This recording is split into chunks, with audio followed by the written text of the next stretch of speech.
Hi, friends. Welcome to our show. And this is a different kind of interview. Today, we are going to ask Mr. Digonto Goa. It's his channel. And it's I have known this person for a long time because he's my uncle. He's my father's maternal cousin. And he's very Yeah, close to me. this looks like long distance. Yeah, Yeah, we're quite he's much. close. Yeah, we are much closer than that. I have been staying here for 3 days, and It's your house. yeah, it feels like I'm living in my own house, and we are totally cool with each other, and we have been making podcasts, and we have been talking lens about cricket and sports and films and about politics, about different things. So as you all know, he's a journalist, Was a and journalist. Okay, yeah. it's in So the past tense. journalism never dies. I can Yeah, understand. the journalist inside you never dies. Right. So I have seen this person reading news all day long. This guy has 17 news apps on his phone, and he keeps on keeping track of the hourly news, on hourly basis. So that's intense, right? So uh Bubai Kaku, as I call him, Bubai Kaku, I would like to ask you that how did all this begin? That's a long story. To cut it short, I had lots of ambitions when I was growing up, to be very honest. Initially, I wanted to be a cricketer. I thought I would make the cut into the Indian team, don the India colors, Then we all. especially in whites, right? And I was a very dedicated cricketer. I was very hardworking, to be very honest, but somewhere down the line, I realized that I wasn't talented enough. I was not scoring big, to be very honest. So after a certain point of time, but still I was obsessed with this game, and that really had taken its toll on my studies. So I started, you know, doing disasters, to be very honest, in my class 12. And at that point of time, my father realized that there's no point hanging back in Kolkata, and I was shifted to Delhi. I went to my Mossy's place, auntie's place, Nupumashi. She's departed soul. She's left for her heavenly abode. So I went there, and I completed my plus two. After that, I again you know, got back onto the field, and I started practicing really hard, training really hard. But then, reality dawned upon me. So I had to take a call, in the sense I had to decide on what I would be doing, to be very honest.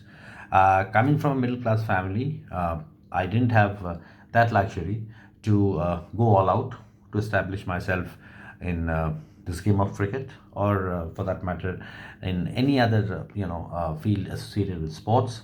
So there's so much of competition. So finally, I decided to hang up my boots and start concentrating on my studies. And then my mother wanted me to be an Indian Foreign Service officer. So she used to tell me that you should be an IFS. I studied hard. Though I didn't really, blossom in You'd my get a white graduation. passport if you had become Oh one. my God. Fine. After that, uh, I got into JNU. That was by luck, because I was never an outstanding student, but I took the entrance, the JNU entrance, and That's a big deal, though. I think it's a big deal, but whatever. So during the course of my JNU days, I was like pondering over a lot of options, mulling a lot of options, what I should be doing, whether I should be sitting for the civils, whether I should be doing something else. Journalism was nowhere in the picture. After I completed my masters, I was preparing for the civils. So just to groom me for the UPSC, my father suggested to me that I should be associating myself with a publishing house. So I started doing internship with the Pioneer newspaper, and then somewhere down the line, this journalism is like an addiction, and I realized that long time back. So I got so much involved. I was so passionate. I became so passionate, that I was supposed to take the UPC exams on a Sunday. I remember I worked. I was in office till 8 o'clock in the morning. I went to office at around 2 o'clock on a Saturday, and I was there till 8 o'clock. So my exams, my exam was supposed to start at around 10, and that was quite a distance from Badusha Zafar Mark to, I think, West Delhi, and I couldn't make it. So then, my father used to ask me, "So what are you up to? Are you really serious about your job? Are you going to take journalism seriously?" I realized that I should take journalism seriously. But then it's been a roller coaster ride, Debomit. You'd be aware of it. I got a lot of opportunities, but I kind of messed up. I got the opportunity to work with some of the leading, media houses like the Pioneer to start off, then Hindustan Times. I worked with the Times of India, then I worked with the Telegraph as well. A lot of things happened, but I started quitting jobs at the drop of a hat, and I was I got overswayed by emotions. Something petty happened in office, and I got so upset that I, quit my job. And then for years, for days, I was like without a job. Then some opportunity came my way. At this point of time, I'm like not getting any younger. I'm over 50. So if you ask me, I would say that this is the toughest phase of my life. I am really desperate to get back into journalism, though I would never consider myself to be, you know, an A-lister so far as journalism goes. But I think I have tried to groom myself as a journalist. I have tried to work on my weaknesses, on my loopholes, and now if at all I get an opportunity, I would stand out to be a much better journalist than what I was or what I have been all these years. So, this interest in journalism or this interest in current affairs, I think it's in our genes, right? So, my father, your father, as far as I have known your father, that man knew everything about He was a everything. bureaucrat, yeah. Yeah, he knew everything about everything. He could speak about any topic, any time, and he could speak lens about it. Uh, so, what do you think went wrong? With me, Yeah. I just messed it up, to be very honest. I was very serious on the job, but I could never sustain.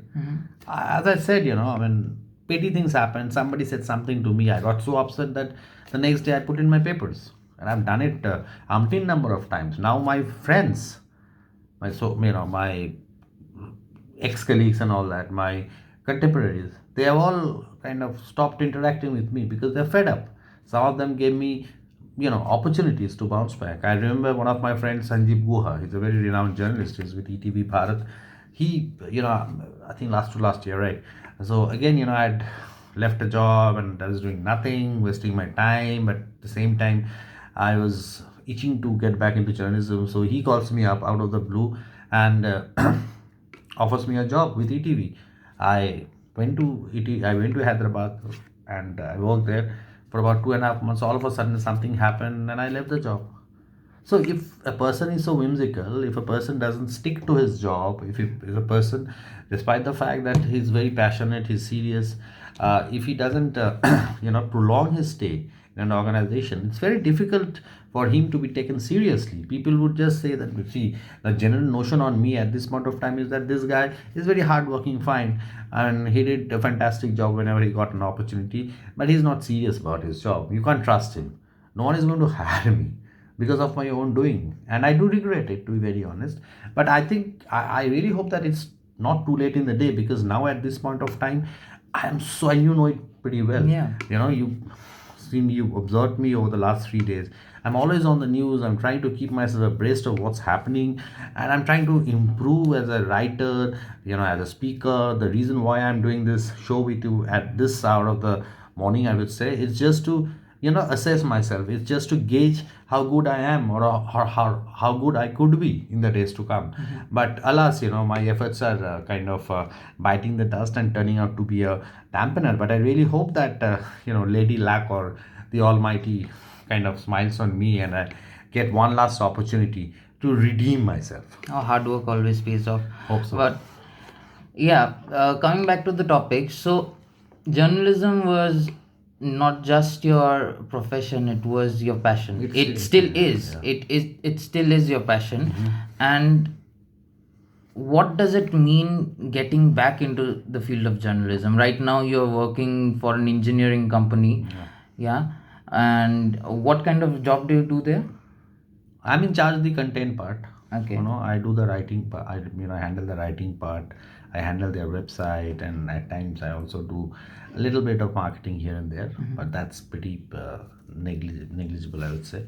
But overall, it's all about writing. It's got to do with. See, this is the only thing that I can kind of. I'm adept at, to be very honest, writing or kind of expressing myself. Beyond that, if you give me something, I'll just kind of be a disaster, to be very honest, and make a mess of it and embarrass the person who's given me the job. So that's what I do, right? So how do you see yourself getting back into the field of See, I'm journalism? trying my level Yeah. best, bro. I'm trying my level best. I'm trying to get in touch with the powers that be in various organizations. I'm almost pleading with them to give me an opportunity so that I can prove my mettle. Because, see, I'm not getting any younger, I would reiterate. And but it's not a long way to go, because how long can I carry on? Maybe 12 or 13 years more. After that, I'll be totally lost in oblivion. But the problem is, what, Debomit, what I've realized is that people now are looking for young blood. There's no place for seniors like us. Probably, the management thinks, their perception is that we should have young, young people around. But experience also matters. And see, Definitely does. I've been very mm, open about. I've been pretty honest and candid about my limitations and my strengths. I may not be the best of journalists around, but I have a little bit of experience which can be used. And I'm trying my level best. I'm applied in various places, but not getting an answer. That is the saddest part, Devamit. When I kind of reflect, when I'm not doing anything, I'm just all by myself. I just kind of wonder, why was I that bad a journalist, or uh, do I really have a very bad name? Do I have a very checkered reputation? There have been, off the job controversies. I'm not denying that. Again, my own doing, but I was not that bad. I don't think I'm that bad. I'm not saying that I'm extraordinary. I'm out of this world, the best gen. No, no, no, nothing. I'm not even in the C-lister. But even being a D-lister, I can, add some value. I can bring something to the table if given an opportunity.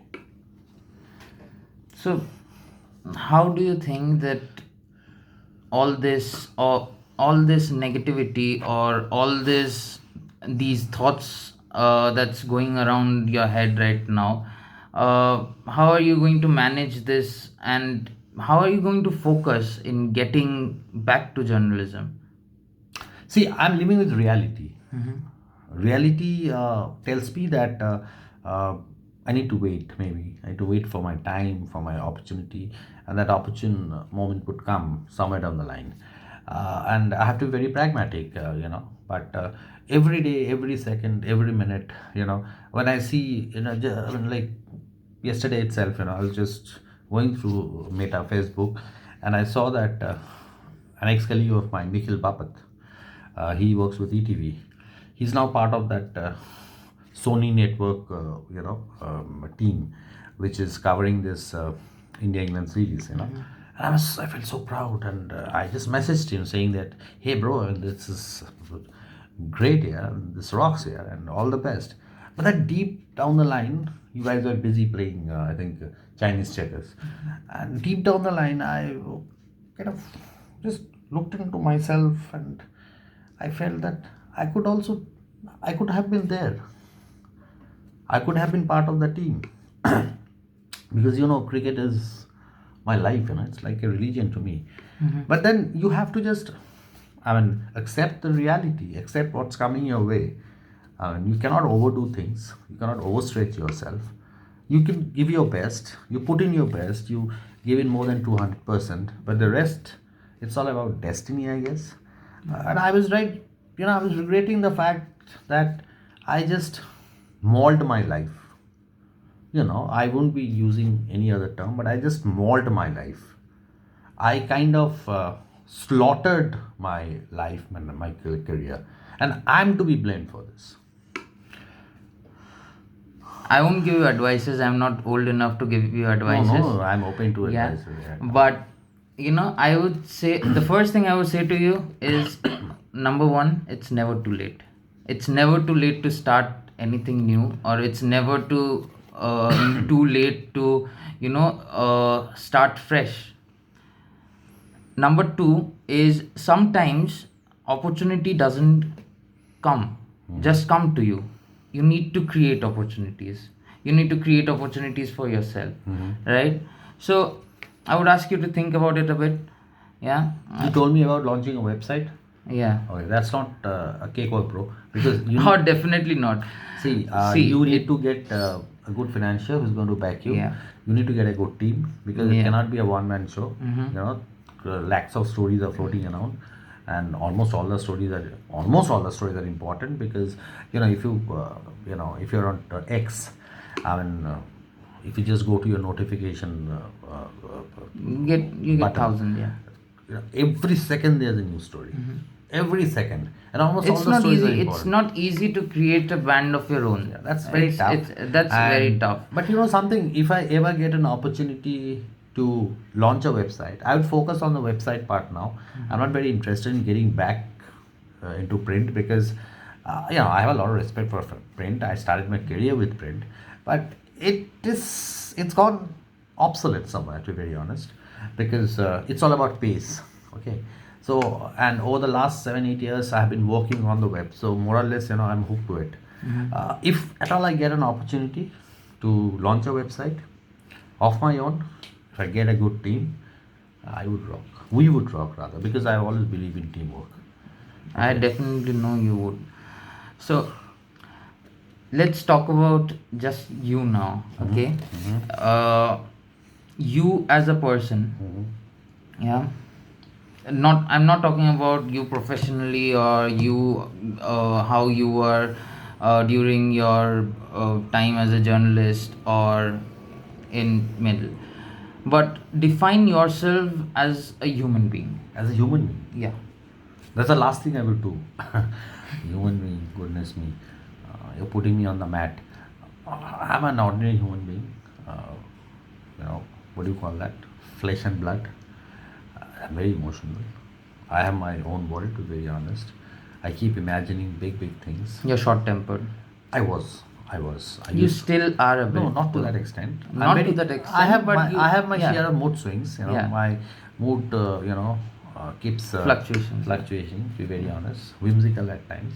Not the perfect human being, but I don't. But having said that, I always try to be by people's sides. I want to help them to the best of my abilities within my limitations. And if I am to, I would say, uh, give marks to myself as a human being, I would say maybe 4.5 out of 10. And I'm being brutally honest.